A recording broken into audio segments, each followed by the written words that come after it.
आणि हे काय म्हणतात, तुम्ही मेलात म्हणजे तुम्ही पण मेलात का तुमची संपत्ती सरकार 55% जमा करणार आणि मग 55% यांच्या बापाचा माल आहे का? कुणाचा बाप आला तरी महामानव डॉक्टर बाबासाहेब आंबेडकरांनी लिहिलेलं संविधान कोणी बदलू शकणार नाही. मराठी माणूस म्हणत मराठी लोकांची घरं खाणारा, त्याच्यात घोटाळा करणारा, भ्रष्टाचार करणारा आरोपी जो 103 दिवस जेलमध्ये राहिलाय, आता जामिनावर बाहेर आहे, तो संजय राऊत. हिंदू द्रोही उद्धव ठाकरे आणि हा संजय राऊत होतेच. भाजप नेत्या चित्रा वाघ या सध्या महाराष्ट्रभर भाजपचा आणि महायुतीचा प्रचार करतायत. कशा पद्धतीचा प्रतिसाद आहे? आपण भाजपच्या उमेदवारांच्या किंवा महायुतीच्या उमेदवारांच्या प्रचारात फिरताय? अप्रतिम असा लोकांचा उत्स्फूर्त प्रतिसाद आहे. मी तुम्हाला जबाबदारीने सांगते, 2 फेजचं मतदान दुसऱ्या फेजचं आज झालं. पहिल्या फेजच्या 5ही जागा भारतीय जनता पार्टी आणि महायुतीचे आमचे उमेदवार जिंकतील. दुसरा फेज आजच संपलाय. त्या फेजमध्येही घवघवीत असं यश भारतीय जनता पार्टी आणि महायुतीला मिळेल. आज तिसऱ्या फेजची सुरुवात मी लातूरपासून केली आहे. जनतेमध्ये प्रचंड उत्साह आहे, जनता उत्साही आहे. लोकांपर्यंत मोदीजींच्या योजना ज्या गेलेल्या आहेत. आज मी लातूरपासून उदगीरपर्यंत गेले, लातूरपासून अहमदपूरला गेले. जे रस्ते बनले, जे हायवेज बनले, ज्या पद्धतीने लखपती दीदी बनवण्याचं काम मोदीजींनी सुरुवात केले, विविध योजना अगदी टॉयलेट पासून या सगळ्या योजना घराघरामध्ये आमच्या सगळ्या खासदारांनी पोहोचवलेल्या आहेत. काँग्रेसचा असेल, शिवसेनेचा असेल, जो जाहीरनामा प्रसिद्ध झाला त्याला कशा पद्धतीने बघताय तुम्ही? मला तर काय हसायलाच येते ना. शिवसेनेने सांगितले शेतकऱ्यांची कर्जमाफी करू, आणखीन काय करू. अरे बाबांनो, 2.5 वर्ष होते ना तुमच्याकडे. तुम्ही सांगितलं ना लोकांना तुमच्या बांधावर येईल आणि तुम्हाला 50,000 रुपये काय ते तुमचं माफ करील का तुम्हाला देईल. कधी गेले बांधावर उद्धवजी ठाकरे, सन्माननीय तत्कालीन आपले माजी आपले मुख्यमंत्री? गेलेच नाही, फेसबुकवरच राहिले. कोमट प्या, पाणी प्या म्हणले. आरोग्य व्यवस्थेचे 3-13 तिकडे खिचडी घोटाळा केला. अरे मेलेल्यांच्या ज्या बॅग आहेत, बॉडी बॅग, त्याच्यात घोटाळा केला. आणि किती घोटाळे झालेत ते आता एक बाहेर येत आहेत. आणि त्याच्यामुळे जेव्हा तुमच्या हातात संधी होती त्यावेळेला तुम्ही काही केलं नाही उद्धवजी. आणि आता तुम्ही जे महाराष्ट्राला सांगताय, महाराष्ट्र की जनता सब जानती है. काँग्रेसचं घोषणापत्र, आपण आपल्या लेकरांसाठी पैसा जमवून बाबांनो माझा पोरगा सुखी राहायला पाहिजे म्हणून आईबाप कष्ट करतात. आणि आता काँग्रेस म्हणते तुम्ही मेल्यानंतर तुझी 50% संपत्ती काय घरदार असेल, सोनं नाणं पैसे, हा 55% सरकार जमा करणार आणि गरिबांमध्ये किंवा लोकांमध्ये वाटणार. जाहीरनामा झालेला नाही ते सॅम पित्रोदांनी. अहो, हे बोलून झालेलं आहे. मेंदू आहेत त्यांचे, हे त्यांचे मेंदू आहेत. आज तुम्ही मला सांगा, ट्विट पण केलं, तेच सांगते कसा विपर्यास होईल बाबा. हिंदीमध्ये बोललाय, इंग्लिशमध्ये बोललाय, आहेत ना लोक ऐकणारी. आता तुम्ही मला सगळेच काय राहुल गांधी नाही ना. पोलीस दिले का काँग्रेस? अरे भाऊ, सगळे राहुल गांधी थोडी आहे का ज्याला समजत नाही.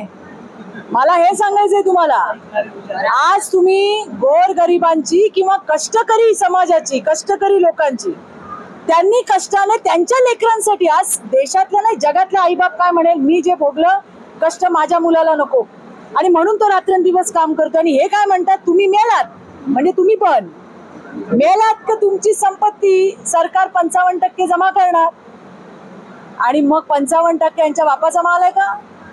लोकांनी आपल्या कष्टाने आपल्या लेकरांसाठी केले. अहो काय यांना, हे काय जाहीरनामे आहे त्यांचे? आणि भारतीय जनता पार्टीचा जाहीरनामा नाही, संकल्पपत्र आहे. तो सुद्धा भाजपचा नाही, महाराष्ट्रातल्या, देशातल्या, महाराष्ट्रातल्या नाही, संविधान बदलायला निघाले असं म्हणतात. आधी एक तर पूर्ण होते. 140 कोटी जनतेकडनं मोदीजींनी मागवलेल्या सूचना आहेत आणि त्याच्यावरती अंमल होणार आहे. अरे जे म्हणतात मोदीजी, भारतीय जनता पार्टी संविधान बदलणार, लाज वाटली पाहिजे रे. किती खोटं बोलाल रे. आजपर्यंत मोदीजी असतील, देवेंद्रजी असतील, 100 वेळा बोलले. कुणाचा बाप आला तरी महामानव डॉक्टर बाबासाहेब आंबेडकरांनी लिहिलेलं संविधान कोणी बदलू शकणार नाही. मोदीजी तर इतकं बोलले की स्वयं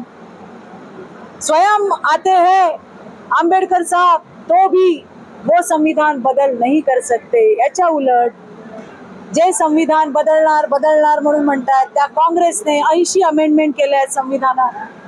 एवढंच नाही तर त्या ठिकाणी ज्या संविधान करते आपले महामानव, आपलं आदराचं स्थान आहे, त्या बाबासाहेब आंबेडकरांना एकदा नाही दोनदा निवडणुकीत पराभव करायचं काम, असं नाही काम नाही, पराभूत करण्याचं पाप जर कोणी केलं ना तर या काँग्रेसवाल्यांनी केलंय. इसलिए इनको कोई नैतिकता नहीं बची है. सुषमा अंधारे म्हणतात शिवसेनेच्या नेत्या की स्मशानात आता फोटो लावायचा राहिला मोदीजींचा. आता मी काय म्हंटल, आता काय उद्धव ठाकरेंकडे असे सगळे जमा झालेले आहेत. एक तो मराठी माणूस म्हणत मराठी लोकांची घरं खाणारा, त्याच्यात घोटाळा करणारा, भ्रष्टाचार करणारा आरोपी, जो 103 दिवस जेलमध्ये राहिलाय, आता जामिनावर बाहेर आहे, तो संजय राऊत, जो काँग्रेसच्या फडावर तुणतुण घेऊन त्या ठिकाणी नाचाचं काम करतो. हिंदू द्रोही उद्धव ठाकरे आणि हा संजय राऊत होतेच. आता त्यांनी महाराष्ट्रातल्या महिलेचा अपमान केलाय, नवनीत राणाचा. ती विरोधक असली तरी या राज्याची महिला आहे आणि तिचा ज्या पद्धतीने उपमर्द केला गेला, तिच्या बाबतीमध्ये जे बोललं गेलं हे अतिशय अतिशय वाईट आहे. आणि म्हणून छत्रपती शिवाजी महाराजांचं नाव घेतात, वंदनीय बाळासाहेब ठाकरेंचं नाव घेतात. अरे हे असे होते जे दुश्मनच्याही बाईला सत्कार द्यायचे, सन्मान करायचे, तिचा आदर करायचे. आणि हे नाचे बाईच्या पदरावर राजकारण करतात. यांना अशी थप्पड मिळणार आहे. आणि बाकी असेच सगळे सटर फटर सगळे गोळा झालेले आहेत. त्याच्यामुळे फार काय करू नका. ते तोंड उघडतात तेच जातीवरती बोलतात, मी या जातीची. अरे बाई, काय आम्ही लिहिले काय? आम्हाला काय माहिती आम्ही कुठल्या जातीत जन्माला आलो? पण आम्ही कधी बाऊ नाही केलं हो. कोण कुठल्या जातीमध्ये जन्माला येईल हे आपल्या हातात नाही, पण त्याचा बाजार मांडणं काही योग्य नाही. तर अबकी बार 400 पारचा नारा आहे.